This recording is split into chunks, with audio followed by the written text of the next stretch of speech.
एक वकील ने सुनाया एक हृदय स्पर्शी किस्सा। मैं अपने चैम्बर में बैठा हुआ था। एक आदमी दंदनाता हुआ अंदर घुसा। उसके हाथ में कागजों का बंडल, धूप में काला हुआ चेहरा, बड़ी हुई दाढ़ी, सफेद कपड़े जिनमें पांचों के पास मिट्टी लगी थी। उसने कहा उसके पूरे फ्लैट पर स्टे लगाना है। बताइए क्या क्या कागज और चाहिए, क्या लगेगा खर्चा। मैंने उन्हें बैठने को कहा। रघु पानी दे इधर, मैंने आवाज लगाई। वो कुर्सी पर बैठे। उनके सारे कागजात मैंने देखे, उनसे सारी जानकारी ली। आधा पौन घंटा गुजर गया। मैं इन कागजों को देख लेता हूँ, फिर आपके केस पर विचार करेंगे। आप ऐसा कीजिए, अगले शनिवार को मिलिए मुझसे। 4 दिन बाद वो फिर से आए, वैसे ही कपड़े, बहुत डिस्परेट लग रहे थे। अपने भाई पर गुस्सा थे बहुत। मैंने उन्हें बैठने को कहा। वो बैठे। ऑफिस में अजीब सी खामोशी गूंज रही थी। मैंने बात की शुरुआत की। बाबा, मैंने आपके सारे पेपर्स देख लिए और आपके परिवार के बारे में और आपकी निजी जिंदगी के बारे में भी मैंने बहुत जानकारी हासिल की।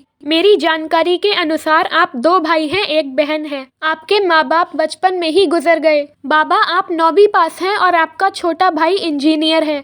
आपने छोटे भाई की पढ़ाई के लिए अपना स्कूल छोड़ा, लोगों के खेतों में दिहाड़ी पर काम किया। कभी अंग भर कपड़ा और पेट भर खाना आपको नहीं मिला, फिर भी भाई की पढ़ाई के लिए पैसों की कमी आपने नहीं होने दी। एक बार खेलते खेलते भाई पर किसी बैल ने सींग घुसा दिए, तब भाई लहूलुहान हो गया। फिर आप उसे कंधे पर उठाकर 5 किलोमीटर पैदल चलकर अस्पताल ले गए। सही देखा जाए तो आपकी उम्र भी नहीं थी ये समझने की, पर भाई में जान बसी थी आपकी। माँ बाप के बाद मैं ही इनका माँ बाप, ये भावना थी आपके मन में। फिर आपका भाई इंजीनियरिंग में अच्छे कॉलेज में एडमिशन ले पाया और आपका दिल खुशी से भरा हुआ था। फिर आपने जी तोड़ मेहनत की। 80,000 की सालाना फीस भरने के लिए आपने दिन रात एक कर दिया। यानी बीवी के गहने गिरवी रख के कभी साहूकार से पैसे लेकर आपने उसकी हर जरूरत पूरी की। फिर अचानक उसे किडनी की तकलीफ शुरू हो गई। डॉक्टर ने किडनी निकालने को कहा और तुमने अगले मिनट में अपनी किडनी उसे दे दी। फिर भाई मास्टर्स के लिए हॉस्टल पर रहने गया। लड्डू बने, देने जाओ। खेत में मकई खाने को तैयार हुई, भाई को देने जाओ। कोई तीज त्योहार हो, भाई को कपड़े करो। घर से हॉस्टल 25 किलोमीटर, तुम उसे डिब्बा देने साइकिल पर गए। हाथ का निवाला पहले भाई को खिलाया तुमने। फिर वो मास्टर्स पास हुआ, तुमने गांव को खाना खिलाया। फिर उसने उसी के कॉलेज की लड़की जो दिखने में एकदम सुंदर थी से शादी कर ली।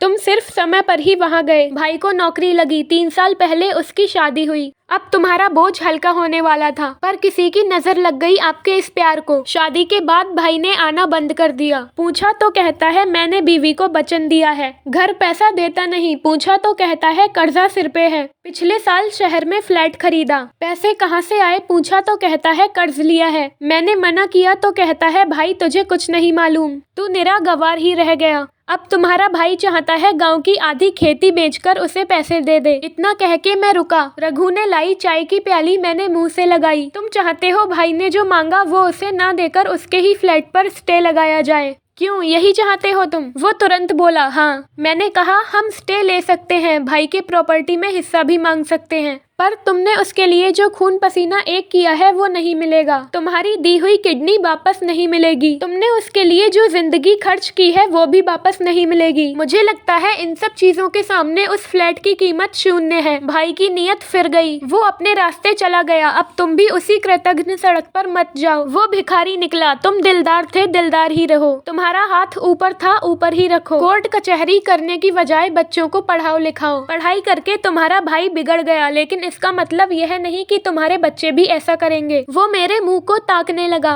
उठ के खड़ा हुआ, सब कागजात उठाए और आंखें पोंछते हुए बोला चलता हूँ वकील साहब। उसकी रुलाई फूट रही थी और वो मुझे दिख ना जाए ऐसी कोशिश कर रहा था। इस बात को अरसा गुजर गया। कल वो अचानक मेरे ऑफिस में आया। कलमों में सफेदी झांक रही थी उसके। साथ में एक नौजवान था और हाथ में थैली। मैंने कहा बाबा बैठो। उसने कहा बैठने नहीं आया हूँ वकील साहब, मिठाई खिलाने आया हूँ। ये मेरा बेटा बैंक मैनेजर है, बेंगलोर रहता है, कल आया गाँव। अब 3 मंजिला मकान बना लिया है वहाँ। थोड़ी थोड़ी करके 10-12 एकड़ खेती खरीद ली। अब मैं उसके चेहरे से टपकते हुए खुशी को महसूस कर रहा था। वकील साहब, आपने मुझे कहा कोर्ट कचहरी के चक्कर में मत पड़ो। आपने बहुत नेक सलाह दी और मुझे उलझने से बचा लिया, जबकि गांव में सब लोग मुझे भाई के खिलाफ उकसा रहे थे। मैंने उनकी नहीं आपकी बात सुन ली और मैंने अपने बच्चों को लाइन से लगाया और भाई के पीछे अपनी जिंदगी बर्बाद नहीं होने दी। कल भाई और उनकी पत्नी भी घर आए थे। पाँव छू छू कर माफी मांगने लगे। मैंने अपने भाई को गले से लगा लिया और मेरी धर्म पत्नी ने उसकी धर्म पत्नी को गले से लगा लिया। हमारे पूरे परिवार ने बहुत दिनों बाद एक साथ भोजन किया।